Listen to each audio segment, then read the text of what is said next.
داڑھی رکھنا کیوں ضروری ہے کہ 1,24,000 انبیاء نے رکھی؟ تمہارا روٹی کھانا کیوں ضروری ہے؟ کوئی دلیل ہے؟ بھوک لگی ہے نا، یہ بھی سنت رسول ہے۔ جب حضور پاک نے رکھی ہے، انبیاء نے رکھی ہے، پھر پوچھنے کا کیا معنی ہے کہ کیوں ضروری ہے؟ اگر ضروری نہ ہوتی یا حسن و جمال نہ ہوتا، اللہ انبیاء کو داڑیاں ہی نہ دیتے۔ چونکہ سب سے جمال زیادہ تو میرے مدنی پاک کا ہے۔ آپ جیسا جمال تو پوری کائنات میں کسی کا نہیں ہے، بلکہ صحیح روایت میں ہے کہ ایک آدمی حضور کی زندگی مبارک میں، کوئی باہر کے قبیلے کا آدمی تھا، ملنے کے لیے آیا تو اس کی بڑی بڑی مونچھیں تھیں اور داڑھی منڈی ہوئی تھی۔ اس نے سلام کیا تو حضور نے منہ پھیر لیا، حضور نے دیکھا ہی نہیں اس کو۔ اس سے بعض علماء ڈرتے ہیں، وہ کہتے ہیں کہ اگر قیامت میں حضور نے منہ پھیر دیا تو پھر کیا ہوگا؟ باقی تمہاری مرضی ہے جی، آج کل تو ہر کوئی اپنی بیوی کو خوش کرنا چاہتا ہے، داڑھی رکھے تو لوگ کہیں گے بوڑھا ہو گیا۔ پہلے ہم ذکر کریں گے داڑھی کے بارے میں۔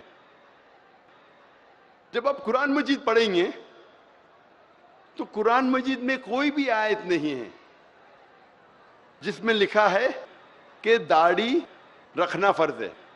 ایک ہی بار پورے قرآن مجید میں داڑھی کا لفظ آیا، جو میں نے تحقیق کی، پورے قرآن مجید میں داڑھی کا لفظ ایک ہی بار آیا، سورہ طہ میں، سورہ نمبر 20 آیت نمبر 94 میں، جس میں کہا گیا ہے کہ ہارون علیہ السلام کہتے ہیں، اے میری ماں کے بیٹے، مجھے میری داڑھی سے مت پکڑو، نہ میرے سر کے بال سے۔ آپ جب یہ پڑھیں گے سورہ طہ سورہ نمبر 20 آیت نمبر 94، اس میں موسیٰ علیہ السلام جب ہارون علیہ السلام سے تیش میں آ کے بھڑکتے، جب نیچے اترتے پہاڑی سے اور دیکھتے کہ لوگ شرک کر رہے، بھڑکتے، اس وقت ہارون علیہ السلام ان کے چھوٹے بھائی فرماتے، اے میرے ماں کے بیٹے، یعنی اے میرے بھائی، مجھے میری داڑھی سے مت پکڑو، نہ میرے سر کے بال سے۔ اس سے یہ ظاہر ہوتا ہے کہ ہارون علیہ السلام کی داڑھی تھی۔ جتنی میری تحقیق ہے قرآن کے بارے میں، قرآن مجید میں ایک ہی بار یہ لفظ داڑھی ایک بار آیا، لیکن انڈائریکٹ داڑھی رکھنا چاہیے کہنے وہ قرآن مجید میں انڈائریکٹ۔ قرآن مجید میں کئی بار اللہ تعالیٰ فرماتے ہیں اطیعوا اللہ و اطیعوا الرسول، اللہ کی اطاعت کرو، اللہ کے رسول کی اطاعت کرو، اللہ کی بات مانو، اللہ کے رسول کی بات مانو۔ سورہ ال عمران سورہ نمبر 3 آیت نمبر 32، سورہ ال عمران سورہ نمبر 3 آیت نمبر 132، سورہ نساء سورہ نمبر 4 آیت نمبر 59، سورہ مائدہ سورہ نمبر 5 آیت نمبر 92، سورہ انفال سورہ نمبر 8 آیت نمبر 1، سورہ انفال سورہ نمبر 8 آیت نمبر 20، سورہ انفال سورہ نمبر 8 آیت نمبر 46، سورہ نور سورہ نمبر 24 آیت نمبر 54، سورہ محمد سورہ نمبر 47 آیت نمبر 33، سورہ تغابن سورہ نمبر 64 آیت نمبر 12، سورہ مجادلہ چیپٹر نمبر 58 ورس نمبر 13۔ کئی جگہ قرآن مجید میں اللہ تعالیٰ فرماتے اطیعوا اللہ و اطیعوا الرسول، اللہ کی اطاعت کرو، اللہ کے رسول کی اطاعت کرو، اللہ کی بات مانو، اللہ کے رسول کی بات مانو۔ اس سے یہ ظاہر ہوتا ہے، اتنی بار قرآن مجید میں اللہ تعالیٰ فرماتے اللہ کی اطاعت کرو، اللہ کے رسول کی اطاعت کرو، اطیعوا اللہ و اطیعوا الرسول، اللہ کی بات مانو، اللہ کے رسول کی بات مانو۔ اگر آپ اللہ کے رسول کی بات مان رہے تو انڈائریکٹلی آپ اللہ کی بات مان رہے۔ ہم ابھی جاننے کی کوشش کریں گے اللہ کے رسول کیا فرماتے ہیں داڑھی کے بارے میں۔ اللہ کے رسول محمد صلی اللہ علیہ وسلم فرماتے ہیں، صحیح بخاری میں اس کا ذکر ہے، جلد نمبر 7 بک آف ڈریس کتاب اللباس چیپٹر نمبر 64 حدیث نمبر 780، ابن عمر رضی اللہ عنہ فرماتے ہیں کہ محمد صلی اللہ علیہ وسلم نے کہا، جو یہودی کرتے ہیں اس کا الٹا کرو، do the opposite of what the Jews do, داڑھی رکھو اور مونچھوں کو کتراؤ، keep the beard and trim the moustaches. اس کی بعد والی حدیث صحیح بخاری کتاب اللباس book of dress chapter number 65 chapter number 65 حدیث نمبر 781، ابن عمر رضی اللہ عنہ فرماتے کہ اللہ کے رسول کہتے کہ مونچھوں کو کتراؤ اور داڑھی کو بڑھاؤ۔ ये अल्लाह के रसूल का फरमान है, दाढ़ी को बढ़ाओ और मूंछों को कतराओ। अगर दाढ़ी आपके चेहरे पे अच्छी नहीं लगती, फिर भी आप अल्लाह की मोहब्बत में, अल्लाह का कहना मानने के लिए, अल्लाह के रसूल का कहना मानने के लिए दाढ़ी रखते हैं, तो इंशाअल्लाह आपको और सवाब मिलेगा। और कई बार कहा गया, अगर अच्छी लगती है और रखे तो अल्हम्दुलिल्लाह सवाब मिलेगा। नहीं अच्छी लगती है फिर भी रखे अल्लाह और अल्लाह के रसूल के लिए, तो और सवाब मिलेगा। मैंने रखा क्योंकि अल्लाह के रसूल का हुक्म था, और अल्लाह कहते अतीउल्लाह अती रसूल। तो अगर अच्छी लगती है और रखे तो अल्हम्दुलिल्लाह सवाब मिलेगा, नहीं अच्छी लगे और फिर भी रखे तो और सवाब मिलेगा। और आम तौर पे आप देखेंगे इंसानों, आम इंसान को अगर आप रफ सर्वे करेंगे तो जितने लोग दाढ़ी रखते हैं दुनिया में, 80% लोग जो दाढ़ी रखते हैं वो मुसलमान हैं। 80% तकरीबन मुसलमान हैं। और ये बाकी 20% में से 75%, यानी कुल मिला के 15% इंसान जो दाढ़ी रखते हैं, वो फौरन मालूम पड़ेगा कि मुसलमान है, क्योंकि उनके पास दूसरी कोई निशानी है। हो सकता है कि सलीब है, क्रॉस है, तो मालूम पड़ जाता है क्रिश्चियन है। हो सकता है उसके पास निशानी है ओम की या टीका की, मालूम पड़ जाता है हिंदू है। या हो सकता है सिख है, मालूम पड़ जाता है कि वो सिख है। तो अगर आप कोई दाढ़ी वाले को देखे, ये पहचानने के लिए क्या वो मुसलमान है, 95% आप सही होंगे क्या ये मुसलमान है या नहीं है। ये एक लेबल है। अगर आपका लेबल आपके इरादे को जाहिर करता है तो उसे पहन लीजिए। कुछ लोग अपना इरादा जाहिर नहीं करना चाहते क्योंकि डरते हैं, लोग पहचान लेंगे मैं मुस्लिम हूं तो प्रॉब्लम हो जाएगा। उसका बाद में डिस्कस करेंगे। What about the required length of the beard? Because there are many people with different lengths, and it's rather confusing when you look outside and you think, oh, what should I be doing? What did the Prophet Muhammad do? As far as the length of the beard is concerned, the scholars are divided. They have different opinions. And as for what is the length of the beard, there are two opinions. One group of scholars say that because the hadith of Sahih Bukhari, volume number 7, book of dress, hadith number 5892 says, the Prophet said, do the opposite of what the pagans do. Keep the beard and trim your mustaches. So because the commandment is keep the beard, that means they say that it should be kept. That's it. And the second hadith of Sahih Bukhari, volume number 7, book of dress, hadith number 5893 says that cut your mustaches short and grow the beard. So the first group of scholars say grow the beard means keep on growing. You should not touch it. Keep the beard means let it be.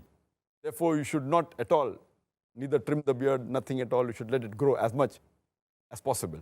This is their view.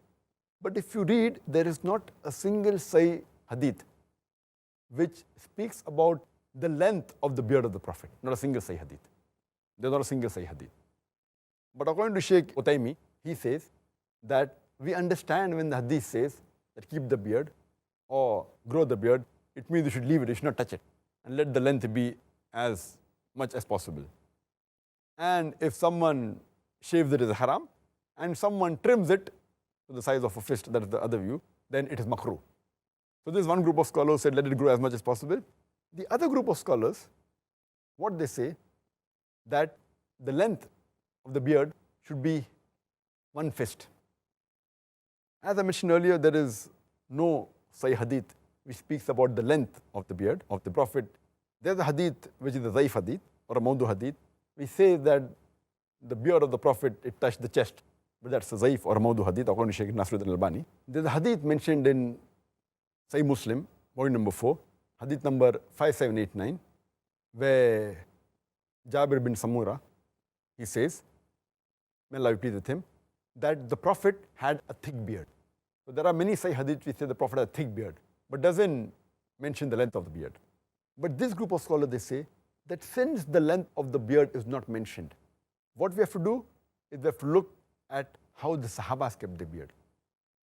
The length is not mentioned, so we have to look at the Sahabas, because the Prophet said, if you don't find in my example, then look at the people around me in this generation, at the companions, Sahabas.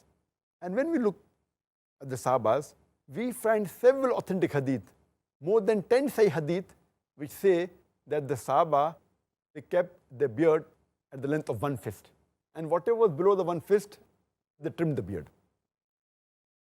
Including Ibn Umar, may Allah be pleased with him, Ibn Abbas, may Allah be pleased with him, Abu Huraira, may Allah be pleased with him. All these Sahabas which are very close to the Prophet, they trimmed their beard.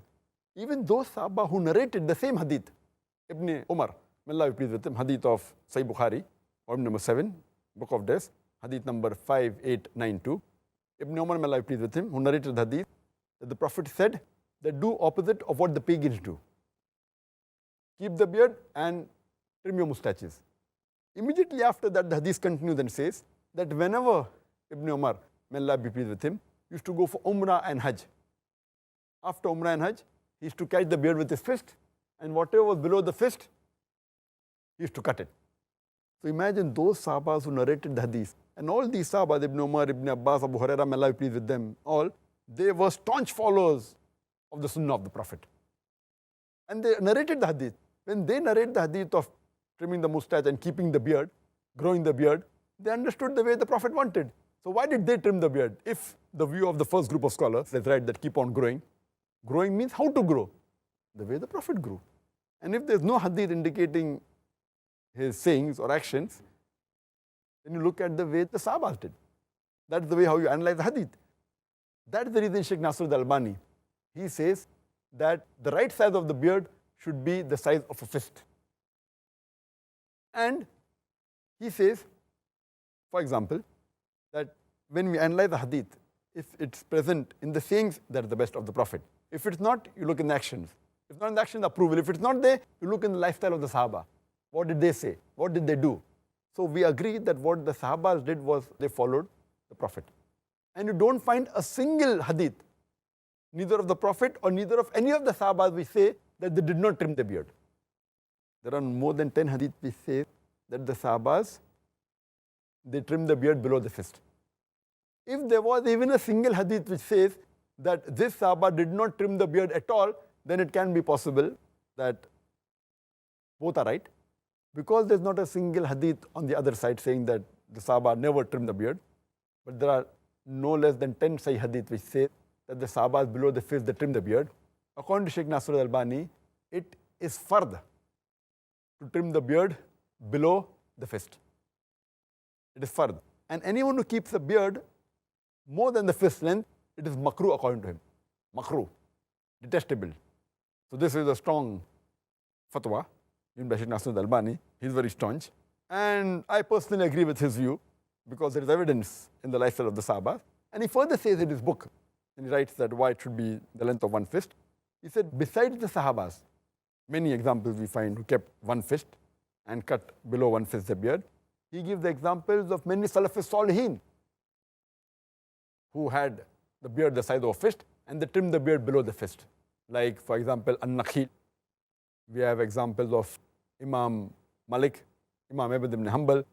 All these great Salafis Salihin, they trimmed the beard below the fist. They quit it like that and they trimmed it below the fist. So this is the view of the second group of scholars. And I agree more with the group of scholars, including Sheikh Nasruddin Albani, that the right size is the size of the fist and the rest, Allahu Alam. A question which has been asked many times concerning the length of the beard. First of all, we all agree that according to the vast majority of the Muslim scholars and based on the sound hadith collected by Bukhari or Muslim and others, that the Prophet ﷺ ordered Muslim men to shave their beards and trim their mustaches. And most of the fuqaha said it's a wajib, it's a must, because the hadith are very clear and there is no different interpretation. He said amongst the traditions of the pure nature is to shave the beard.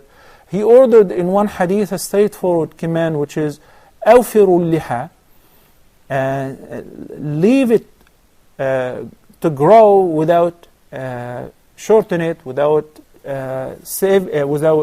shaving it, and so on. So from all of that, we understand that according to most of the fuqaha, it's a must.